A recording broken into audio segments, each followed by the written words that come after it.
सभी प्यारे बच्चों को गुड मॉर्निंग। आपका अपना यूट्यूब चैनल LKM मीना पे सभी का स्वागत है। तो प्यारे बच्चों, आज की वर्कशीट हमारी शिक्षा निदेशालय की तरफ से दी जाने वाली कार्यपत्रक संख्या 7 और विषय हमारा हिंदी और ये कक्षा 8 की वर्कशीट है। यहाँ पे सभी बच्चे अपना नाम लिखें। यहाँ पे अपना कक्षा अध्यापक का नाम लिखें। ये 11/8/2021 की वर्कशीट है। ठीक है बेटा। तो आप सब की मैं आशा करता हूँ आप सब अच्छे भी होंगे और आप सबकी ऑनलाइन क्लासें भी चल रही हैं। ऑनलाइन क्लासों में बच्चे बहुत ज़्यादा ही आपस में डिस्टर्ब हो जाते हैं, कभी सारे बच्चे बोल पड़ते हैं। तो उस माध्यम को दरकरार करते हुए मैं आप सबको वीडियो ही बना के भेज रहा हूँ वर्कशीट की, तो आप सब इसे अच्छे से पढ़ेंगे। तो हम इसका फर्स्ट भाग 10 तारीख को पढ़ चुके हैं। अब हम इसका सेकंड भाग पढ़ेंगे, जो बसंत बाग की कहानियाँ हैं। तो लाख की चूड़ियाँ, तो इसके लेखक कामनाथ जी हैं। तो इनको आप अच्छे से याद कर लें, 1 नंबर का ये पेपर में हर बार पूछा जाता है। तो इसका हम अब आगे चर्चा करेंगे। ठीक है। कहानी को आप एक बार में चाहो तो पुस्तक से आपने पढ़ लिया होगा, और अब तक नहीं पढ़ा है तो आप पढ़ लें। तो अब तक आपने देखा जो कामनाथ जी हैं तो अपने मामा के गांव जाते थे।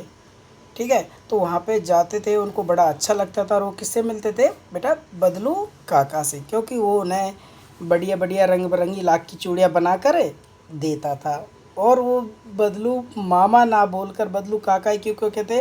क्योंकि जो गांव के लड़के थे वो भी बदलू को बदलू काका कहते थे, इसलिए लेखक भी उन्हें बदलू काका ही कहा करते थे। अब देखो आगे क्या है। बदलू यह कार्य, तो उन्होंने जब अंगीठी वंगीठी सब कुछ रख के और लाख की चूड़ियाँ बनाने का काम करते, तो वो क्या करते, ये सदा एक ही मछिए बेटा, एक चारपाई होती है अच्छी से। ठीक है, मछिया तो चारपाई की तरह होता है, ये बैठ कर किया करते थे। जो पुरानी थी, मतलब बहुत पहले की थी। बगल में उसका हुक्का हुआ करता था, सुट्टा मार दे वाला। ठीक है, जो गांव में लोग पीते हैं, बड़े बूढ़े लोग। देखो यहाँ पे दिखा रखा है अच्छे से, ये रहा हुक्का हुआ करते थे। वह बीच बीच में पीता रहता था। गांव में मेरा दोपहर का समय अधिकतर, कौन बता रहा है यहाँ पे? ये लेखक बता रहा है कि भाई उनका अधिकतर समय बदलू काका के पास ही बीतता था। वो मुझे लला कहते, प्यार से कहते ना हम, लला बाबू सोना कहते तो रहते ना बच्चों को, मेरे प्यारू बाबू मोटो आदि। तो ऐसे ही वो कहते रहते थे, लेखक को लला कहते गए। और मेरे पहुंचते ही मेरे लिए एक मछिया मांगा देते थे, और जैसे वो लेखक वहाँ पे पहुंच जाए तो उनके लिए भी दूसरा मछिया वो बैठने के लिए मंगवा देते थे। मैं घंटों बैठे बैठे उसे इस प्रकार चूड़ियाँ बनाते देखता, मतलब तरह तरह की वो चूड़ियाँ बनाते देखते थे। लगभग रोज़ की तरह वह चार छः जोड़े चूड़ियाँ बनाता था, मतलब 4-6 जोड़े चूड़ियाँ वो बनाता था। पूरा जोड़ा बनाने पर वह उसे बेलन पर चढ़ाकर कुछ क्षण चुपचाप देखता रहता, मानो बेलन नहीं होकर किसी नववधू की कलाई हो। जैसे वो बेलन पे, देखो यहाँ पे चढ़ा रहा है, तो उसे देखता था कि हाँ भाई अच्छे से बनी है या नहीं बनी। जैसे हम नई दुल्हन को देखते ना, कैसी है कैसी नहीं, तो वैसे ही उस चूड़ियों को बना के वो बदलू काका देखते रहते। बदलू मनिहार था, चूड़ियाँ बनाना उसका पैतृक पैसा था। पैतृक मतलब बेटा होता है कि उनके पापा बाबा दादा जो वो भी क्या काम करते थे? चूड़ियाँ बनाने का काम करते थे। मतलब पुराने घर से ही उनकी परंपरा रही, मतलब पिछला उनका व्यापार रहा, चूड़ियाँ बनाने का कामकाज यही रहा, तो उसको हम पैतृक पैसा बोलते हैं।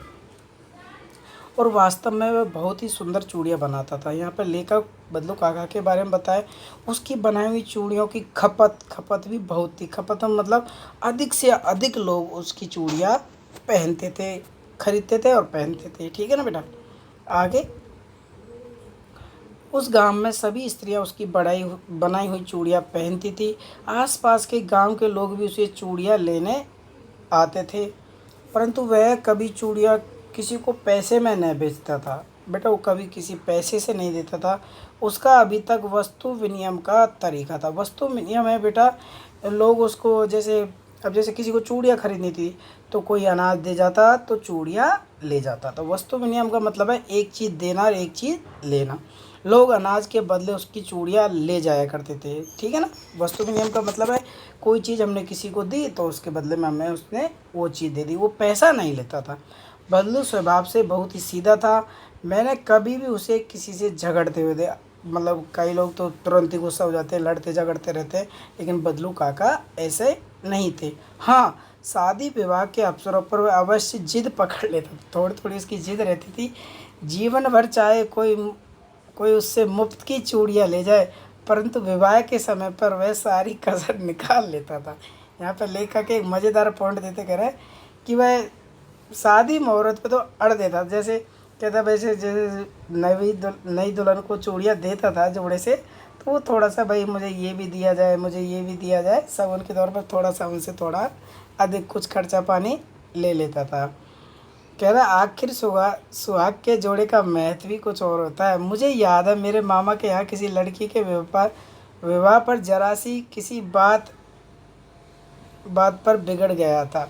और वो कैसे बिगड़ गया आगे देखे।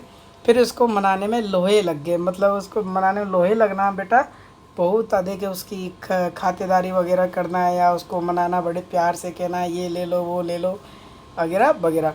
विवाह में इसी जोड़े का मूल्य इतना बढ़ जाता है कि उसके लिए उसकी घरवाली को सारे वस्त्र मिलते, ढेर सारा अनाज मिलता और उसको अपने लिए पहनने को पगड़ी मिलती और रुपये जो मिलते सो अलग। अब कहाँ तो वो एक जोड़े के बदले में अनाज ही ले लेता था, ठीक है, चूड़ियों को बनाने में।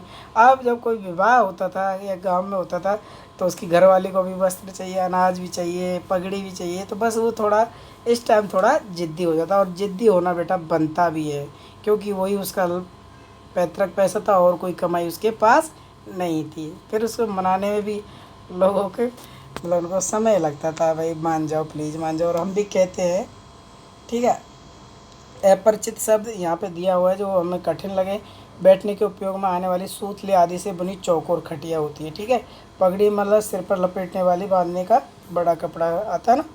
वस्तु विनिमय, किसी एक वस्तु को खरीदने के लिए उसके बदले में पैसे की जगह कोई वस्तु देना, ठीक है बेटा, ये इंपॉर्टेंट है। ये वस्तु विनिमय किसे कहते हैं?